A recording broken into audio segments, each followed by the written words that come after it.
Let's get right into it. Number 10. Old computers. That ancient computer collecting dust in your parents' garage could be worth a small fortune. Take the Apple I computer from 1976. This thing looks like something you'd build in your high school woodshop class, because that's literally what it was. Just a wooden box with some circuits inside. But in 2014, one of these wooden wonders sold for $905,000, almost $1 million for something that has less computing power than your microwave. And it's not just the super rare stuff either, those old Commodore 64s.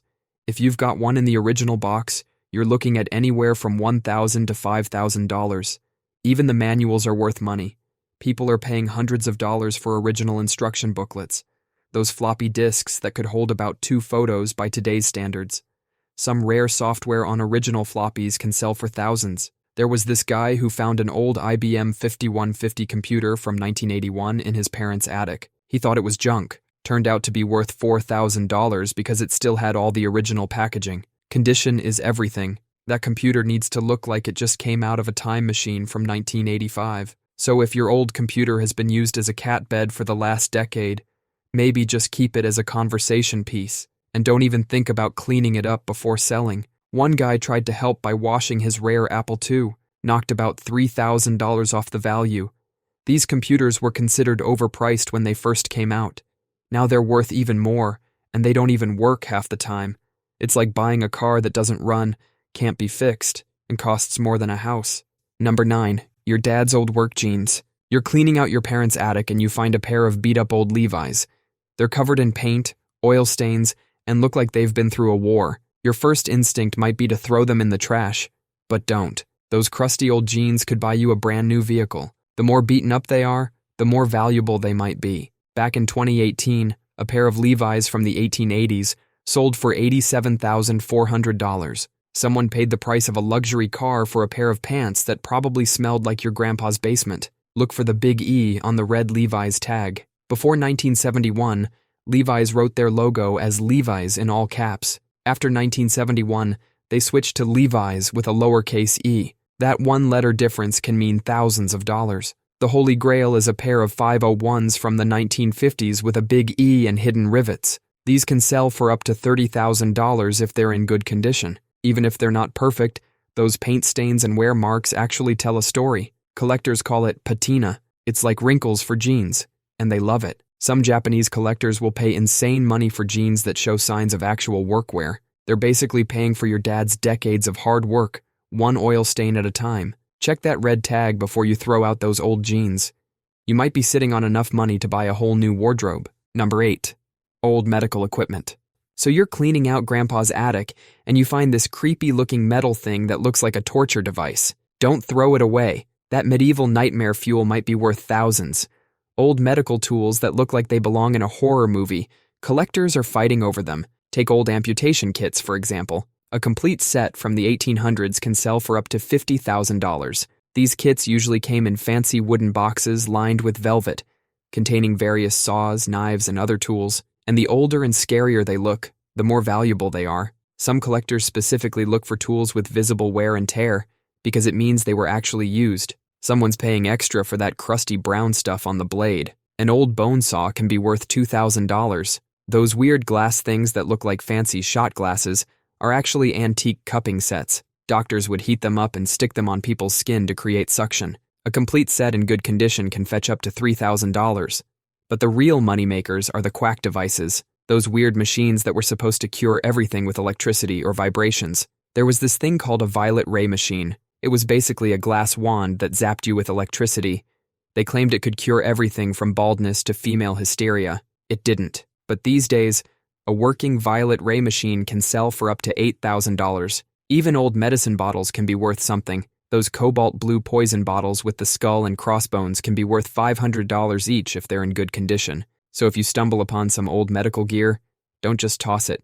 You might be sitting on a gold mine of creepy medical history. Just maybe wear gloves while handling them. Number 7. Vintage Halloween costumes. So you know those cheap plastic Halloween costumes your parents used to wear? The ones that looked like they were designed by someone who'd only heard about superheroes through a game of telephone? Well, turns out that fire hazard in your attic could be worth a small fortune. Back in the 1950s and 60s, A company called Ben Cooper was cranking out Halloween costumes like they were going out of style. And technically, they were. These things were meant to be worn once and thrown away. They were basically glorified trash bags with face holes. That Superman costume from 1967 that your dad complained about not being able to breathe in, if it's still in its original box, you're looking at around $1,500. That flammable piece of plastic is now worth more than a decent gaming PC. The most valuable ones are the monster costumes.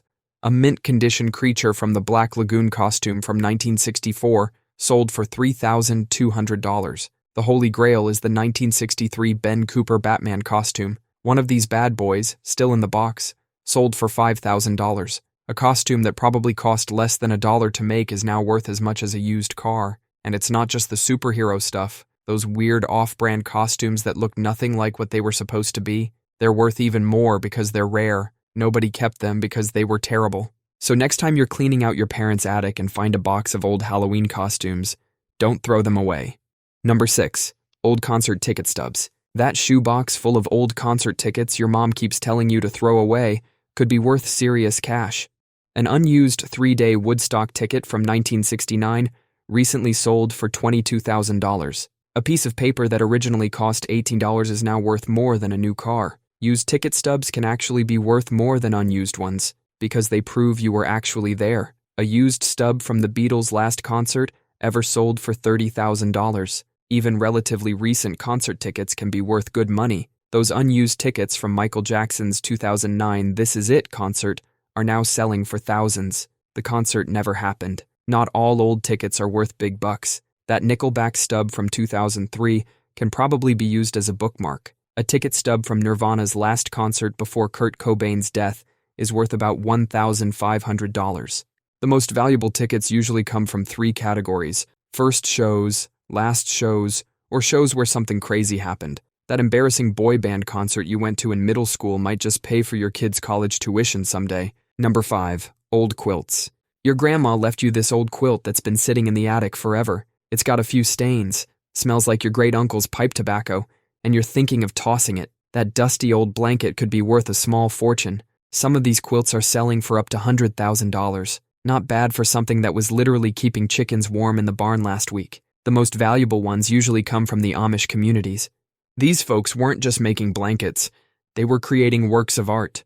There's this one pattern called the wig rose that's particularly valuable. If you find one of these from before 1870, you're looking at a minimum of $8,000, and that's if it's in terrible condition. The Baltimore album quilts from the 1840s and 1850s are another goldmine. These things have intricate designs that look like they belong in an art museum. One of these babies sold at auction for $43,750. The seller found it in their grandmother's closet. Check the stitching. If it's hand-stitched and super tiny, that's good. The smaller and more consistent the stitches, the more valuable it might be. Look for signatures or dates sewn into the quilt. These are like winning lottery tickets in the quilt world. A signed quilt from the 1800s can be worth tens of thousands. Some of the most valuable quilts are the ugliest ones.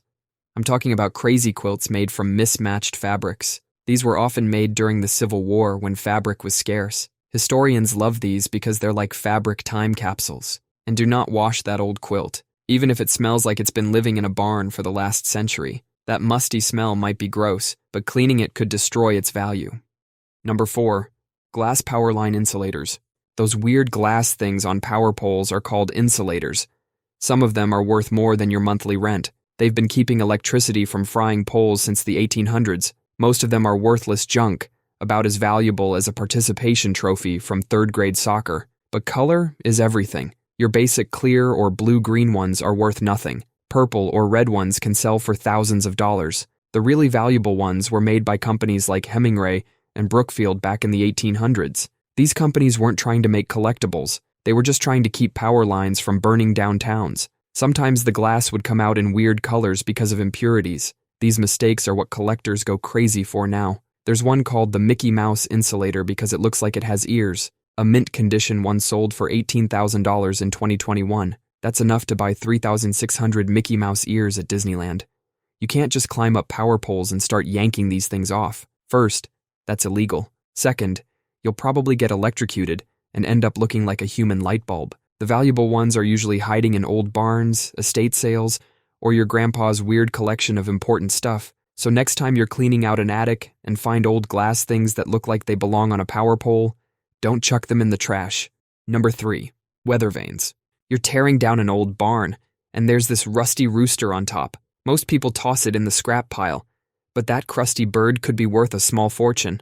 Some of these weathervanes sell for over $100,000. The older and weirder they are, the more collectors pay. One shaped like a car is worth money. A ship is worth even more. A fire truck or horse is worth serious cash. Folk art weathervanes are the real jackpot. These were made by local craftsmen who never thought their work would end up in fancy auction houses. The more unique and detailed the design, the higher the price. That green, crusty stuff on copper weathervanes is called patina, and collectors go nuts for it. So if you're thinking about cleaning that old weathervane, don't. That dirt might be worth thousands. Some guy in Massachusetts found one in his grandfather's barn. Turned out to be a rare locomotive design from the 1800s. Sold it for $85,000. There are a lot of fakes out there, though. Real ones from the 1800s and early 1900s were made by hand, so they're not perfect. If it looks too symmetrical or machine-made, it's probably new. Also, check the metal. Authentic ones are usually copper or zinc, and if you find one, don't try to restore it yourself. One wrong move with that wire brush and you just turned a $50,000 piece into scrap metal.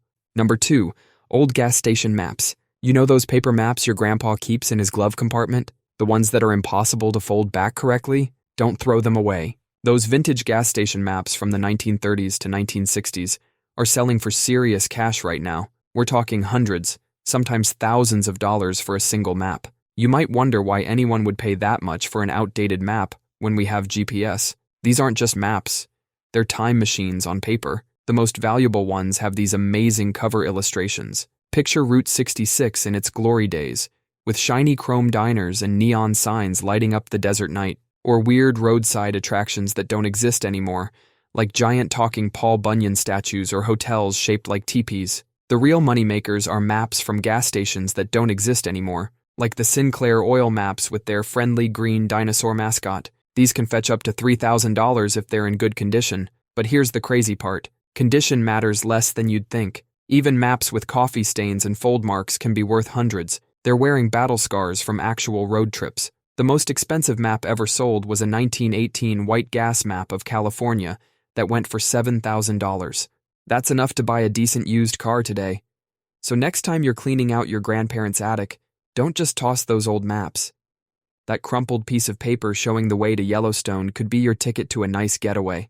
Number 1, Beanie Babies. Remember Beanie Babies? Those tiny plush toys that convinced an entire generation of parents they were investing in their kids' college fund. Most of them are worth about as much as your neighbor's MLM essential oils business. But while 99% of Beanie Babies are worth less than a gas station hot dog, some of these little stuffed disappointments are actually worth serious cash. Take the first edition Princess Diana bear. This purple bear was made to honor Princess Diana after her death in 1997. Ty made millions of these purple bears, but only the first edition ones are valuable. To know if yours is worth something, check the tag. If it was made in Indonesia, you might have something. If it was made in China, maybe your kids can still play with it. The Peanut, the royal blue elephant, is another golden ticket. This little guy was one of the original 9 Beanie Babies. They accidentally made him royal blue instead of light blue. That mistake turned this $5 toy into a $5,000 collectible. There's also the employee bear from 1997. This bear was only given to Thai employees.